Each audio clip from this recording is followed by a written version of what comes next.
Is your debt causing you sleepless nights? Knock your debt out with Debt KO. And your debt won't be the only thing keeping you up at night. Debt KO, free, impartial advice on all your debt.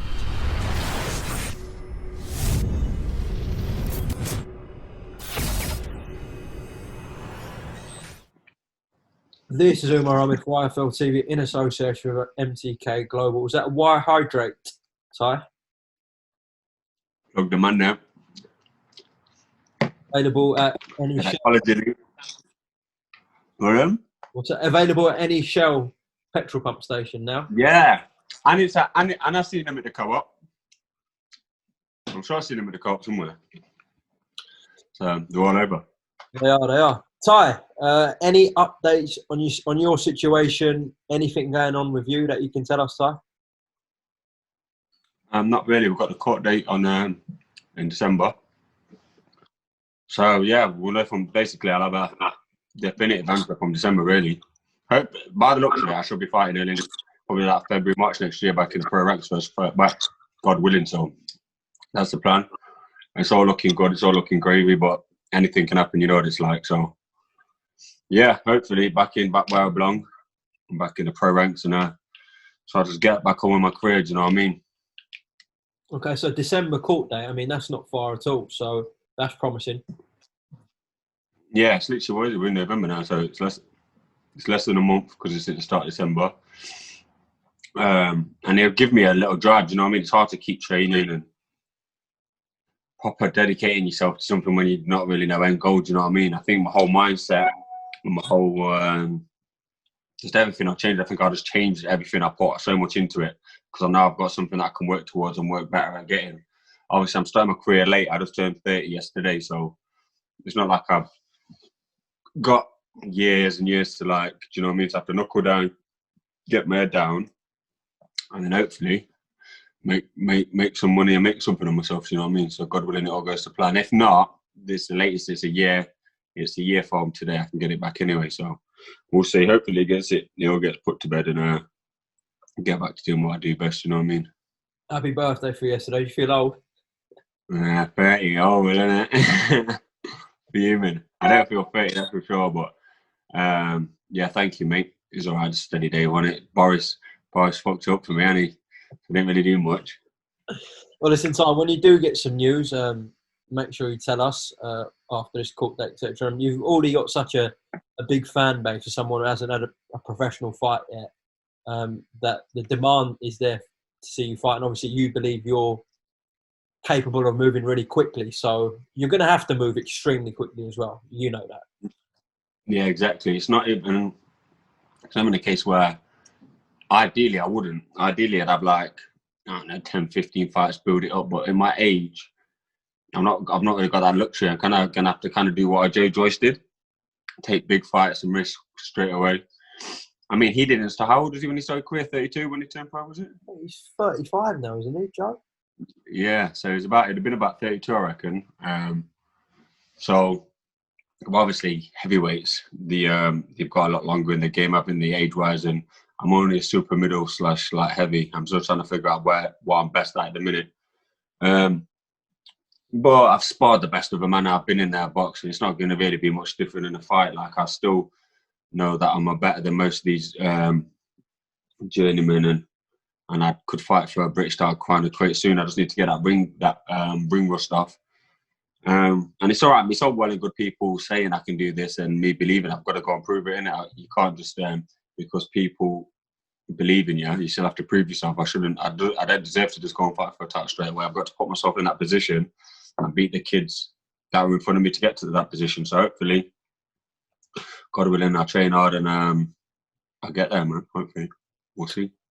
Well, I just checked. Yeah, Joe is 35. I know it's different because he's probably one of the best amateurs that's come out of the country, so he's had all that amateur pedigree. Mm-hmm. But if he's getting a fight with Daniel Dubois in 2 weeks, moving at that rate at 35, headlining cards on BT, why can't you do the same thing?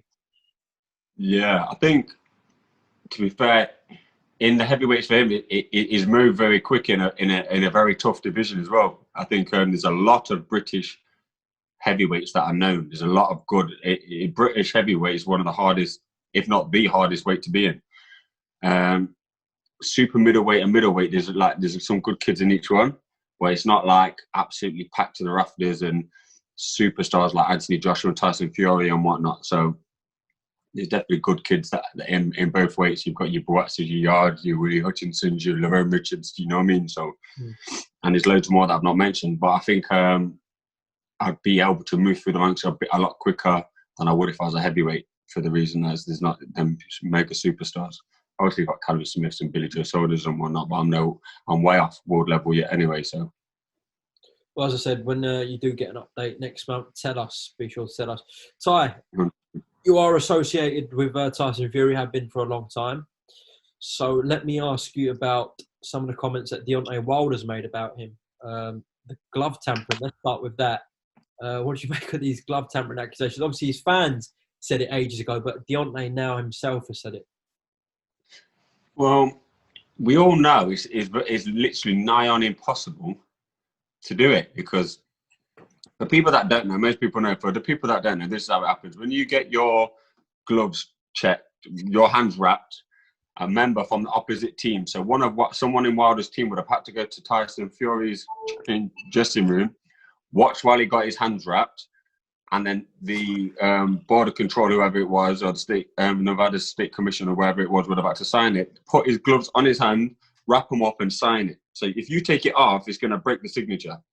And someone stays with you at all times, so it's virtually impossible for you to put anything in the gloves. How are you going to tamper in the gloves? Unless there was a whole conspiracy and the Nevada State Commission, Wilder's team, and everyone was in on it, it's nigh impossible. I've sparred Fury countless of rounds. He flicks jabs out.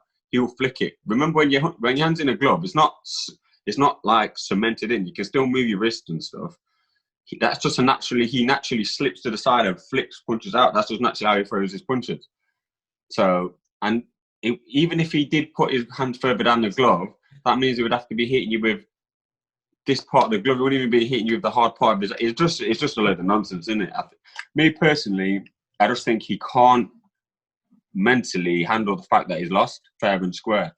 So he's trying to latch onto every reason possible to try and justify it to himself. I think that he's obviously going through a lot of mental illness with it. Like, he's just in denial, and I don't think he's taking it very well at all.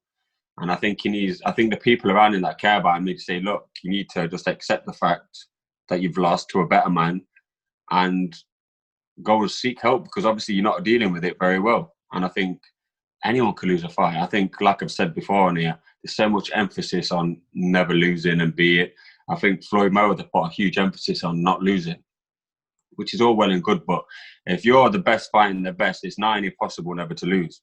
And I don't think that the public don't really, it's not so much about whether or not you lose.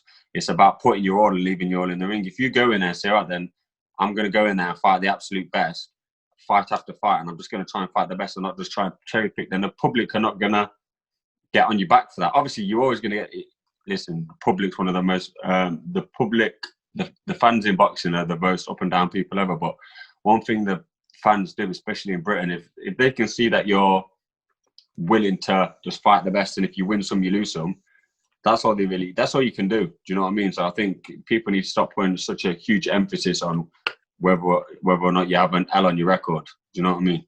Yeah, I hear that. Well, you said he needs people around him to take care of him. A lot of people thought Mark Breland was the most caring man around him for throwing in the towel. And, of course, he got sacked a few weeks ago. And then Deontay, in the same video, said that he spiked his water.